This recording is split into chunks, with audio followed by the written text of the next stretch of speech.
လက်ရှိဘယ်နိုင်ငံမှာဖြစ်ဖြစ်ဘယ်လိုအခြေအနေမှာဖြစ်ဖြစ်နေတဲ့ထိုင်တတ်တဲ့လူတယောက်ဆိုတာ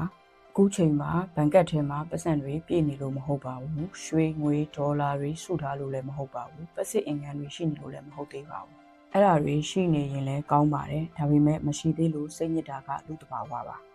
ဒါပေမဲ့လည်းတစ်ချိန်လုံးစိတ်ညစ်နေမယ်ဆိုရင်နစ်နာတာကတော့တင်ကိုယ်တိုင်ပါပဲတကယ်တော့တင့်မှာနောက်3လ6လစားနိုင်မဲ့ငွေတချို့ရှိနေနိုင်တယ်နောက်ကုန်မှလာစားရ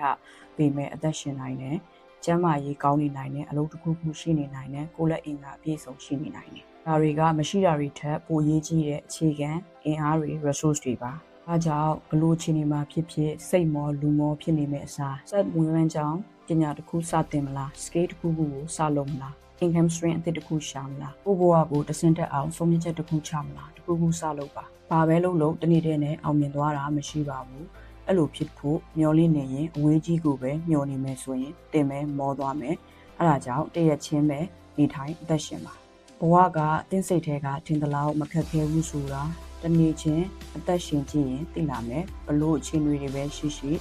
ဘာတွေပဲဖြစ်လာလောကရန်နဲ့အညီနေတဲ့ထိုင်တတ်အောင်ကိုလုံးလို့ရတဲ့အရာတွေကိုထင်းချိုးနိုင်တဲ့အရာတွေကိုပဲအာယုံစိုက်ပြီးအလုံးလုံးတက်တဲ့ mindset ကိုအခုကစပြီးတော့ပြောင်းလဲတည်ဆောက်ပါအခုလက်ရှိပြည့်စုံပံမှာအပြည့်အဝနေထိုင်ရှင်ပံမှာ